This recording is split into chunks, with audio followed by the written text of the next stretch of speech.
Good morning mga lods, mga ma'am, mga sir. Welcome to my vlog. So ngayon nandito po tayo sa Barangay Bangon para maipakita natin yung project kung saan talagang mga lods, no? Napakalaking tulong po dito sa mga residente ng Barangay Bangon.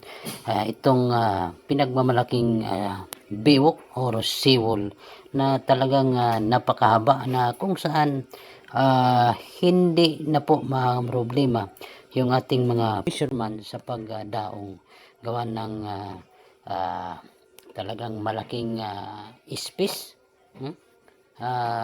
Hindi na nagsisikipan yung mga bangka na dumadaong dito sa pantalan ng Barangay Bangon. So kasi itong mga kaluso, no?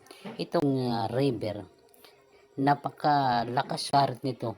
Lalo na po pag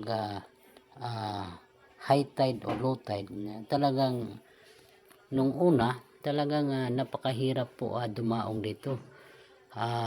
Hindi pa po hanggang seawall, talagang napakahirap po talaga dumaong dito kasi nga yung current ng tubig. So ito dahil sa mahaba na, so malaki na yung space, so mamimili ka na lang sa kung saan ka dadaong yung motor. So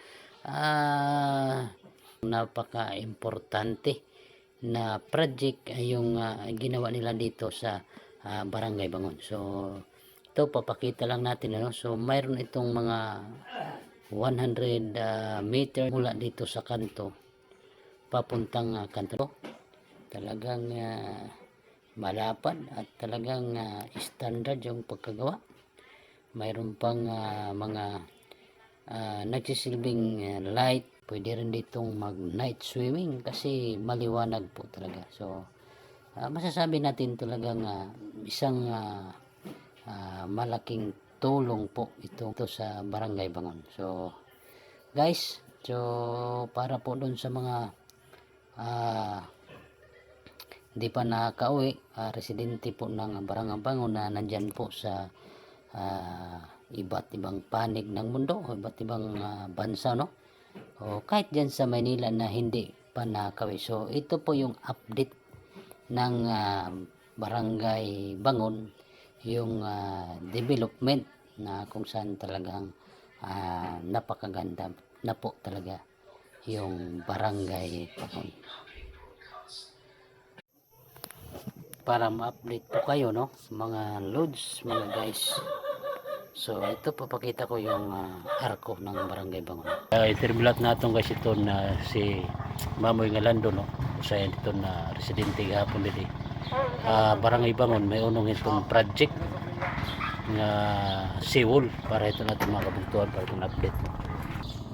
Amoy, so ini nga project pala nga di kan kon ini kan congressman tus may da kalahi. Kapikila So ini na pero ada ini ka estimate ini nga pero ka meters ada ni tikang dito, no? May da mga 100 meters siguro.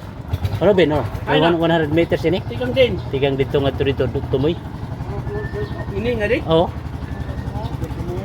Ito kay 20 man lang itong ganito di ba ang unang dinusumukay? 4. 24? Dito kapapusan. May haro na ba ini? So bagandiri maabotin 100 meters. Pwede may ito, dito pagkulak na di. Oo, kudakan ko na gano'n. Para So, kuha na lang mo, pangutanan na. So, ano ito, impact ito na residente ito ng Barangay Bangon, ini na tungod nga may dana din maupay nga seawall. Na occurrent ng mga residente pag doon ulo tungod kay may dana kuan, may dana seawall.